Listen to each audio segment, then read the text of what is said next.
एक बंदा कर सकता है, उसका नाम है नरेंद्र मोदी, बस।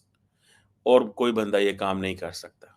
यही फीलिंग्स होनी चाहिए दोनों मुल्क के सियासतदानों में, अवाम में, कि आपस में कोई ताल्लुक नहीं है, लेकिन उसके बावजूद मजबूर है लोग कि नरेंद्र मोदी साहब की तारीफ पाकिस्तान में बैठ के हो रही है। मैं ख्याल में इससे बड़ी जीत इंडिया की और क्या हो सकती है, और इंडिया को मेरे ख्याल इससे बड़ी जीत चाहिए भी नहीं। कि प्राइम मिनिस्टर नरेंद्र मोदी की पॉपुलैरिटी में इजाफा हो रहा है। एक बहुत बड़ा फर्क आज की दुनिया की पॉलिटिक्स में पॉपुलस लीडर और पॉपुलर लीडर का है। Prime minister Narendra Modi populace से कहीं आगे बढ़ के इनफैक्ट पॉपुलर लीडर हैं। उसका बड़ा कारण यह है कि वो डिलीवर करते हैं। ब्रिलियंट, क्रिएटिव, खूबसूरत लोग। उन्होंने बोला था कि अब मैं राम मंदिर बनाऊंगा, उन्होंने राम मंदिर भी बना दिया। उन्होंने बोला कि भाई जी हम इतने लोगों को पॉवर्टी लाइन से निकालेंगे, जो गुर्बत की से लेके बाहर लेके जाएंगे। उन्होंने करोड़ों लोगों को गुर्बत से बाहर निकाला। और वाकई ये चीजें हुई। लास्ट अगर 10 इयर्स में हम देखें तो बहुत कुछ ऐसा हुआ जो शायद जो लास्ट 65 या 70 इयर्स है उसमें नहीं हुआ। कुछ तो है यार इस बद्दे पे। नहीं, आप जीते हुए हैं फिर, जो दुश्मन को भी हिला के रख दिया है। देख किसे दा दिल ना टावी, रब दिलां विच रहिंदा। जनप्रतिनिधि। जय हिंद दोस्तों, स्वागत है एक और वीडियो में।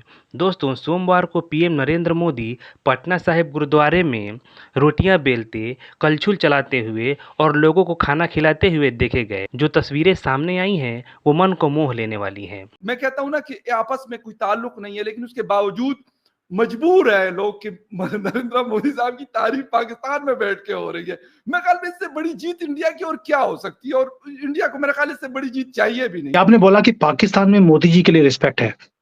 क्या बोला जाता है, हमें भी ऐसा प्रधानमंत्री चाहिए। ये पहली बार पाकिस्तान से कि भाई भारत से प्रधानमंत्री चाहिए, ये बोला जाता है।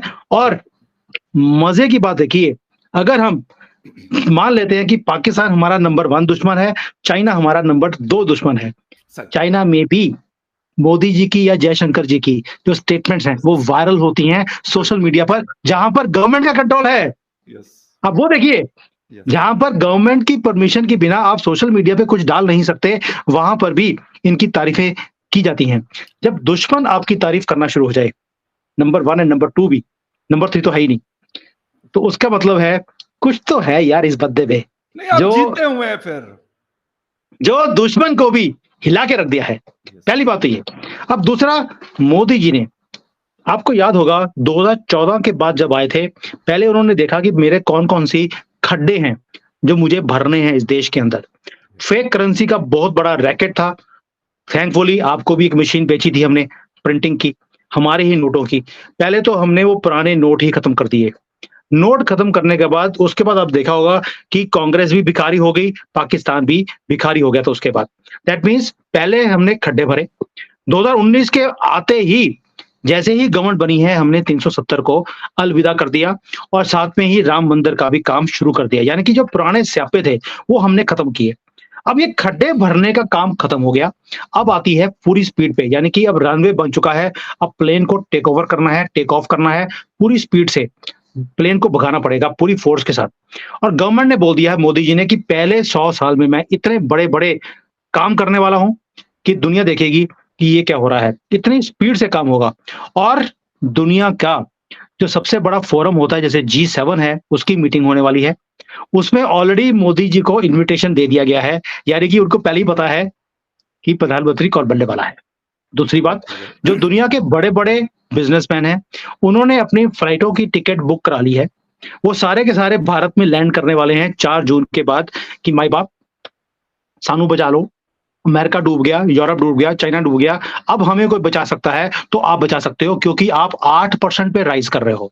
यानी कि अगर इन सारी कंपनीज की सपोर्ट के बिना हम अपने बलबूते पे 8% पे राइज कर रहे हैं, इनके आने के बाद आप ऐड कर सकते हैं कि कितना परसेंटेज हमारी जो जीडीपी में और ग्रोथ आएगी। एक तो ये है। दूसरा, हमारे यहाँ पर भी जैसे आपके वहां पर टैक्स की चोरी होती है या टैक्स कोई देता ही नहीं है, हमारे मुल्क में भी यही हाल था। मोदी जी ने आने के बाद वो सारे काम बंद कर दिए, जिससे कि 2 नंबर के काम बंद हो गए हैं। अब उसकी स्पीड आप और देखेंगे, जिससे हमारी जीडीपी और तेजी से बढ़नी शुरू होगी। अब आप सोच के देखिए 2030 का आंकड़ा था आईएमएफ का, वर्ल्ड बैंक का, कि भारत 2030 में थर्ड लार्जेस्ट बनेगा। I was the only one who was saying कि भैया हम 2025 में थर्ड लार्जेस्ट बन जाएंगे।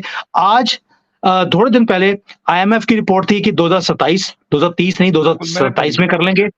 आज यूबीएस जो है, यूबीएस की रिपोर्ट है कि हम 2026 में ही क्रॉस कर लेंगे। यानी कि ये ऐसा ऐसा सुमित जैन की जो एनालिसिस है वहां पे पहुंचने वाले हैं कि हाँ यार 2025 में हो जाएगा। और ये मैं गारंटी से बोल रहा हूं। उसका रीजन है, भारत आज की डेट में राइज कर रहा है, जापान हमारे से आगे है, उसकी करेंसी 50% डीवैल्यू हो चुकी है पिछले 1 साल में या 2 सालों में। दैट मीन्स वो तेजी से नीचे गिर रहे हैं, हम तेजी से राइज कर रहे हैं। यानी कि ये गैप जो जापान और हमारी इकोनॉमी का है वो नीचे जाएगा। जर्मनी का भी यही हाल है, उनको बचाने वाला कोई नहीं है। रशिया यूक्रेन के वॉर ने इनकी रीढ़ की हड्डी को तोड़ के रख दिया है और सबसे ज्यादा फायदा उस युद्ध का भारत ने ही उठाया है। रशिया का तेल निकाला और दुनिया का तेल निकाल दिया हमने उसके बाद। तो ये जो सारी पॉलिसीज है जो मोदी जी ने अभी तो सेकंड टर्म में ये काम कर रहे हैं, थर्ड में जब ये 350 या 400 सीटें लेकर आएंगे, बिलीव कीजिए ऐसे ऐसे बड़े काम होने वाले हैं मोदी जी के आने के बाद।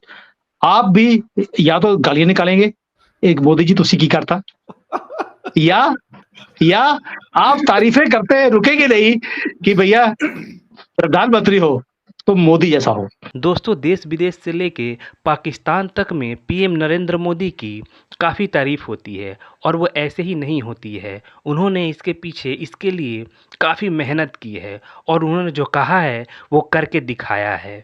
तो चलिए, इस वीडियो में इतना ही था, मिलते हैं अगले वीडियो में।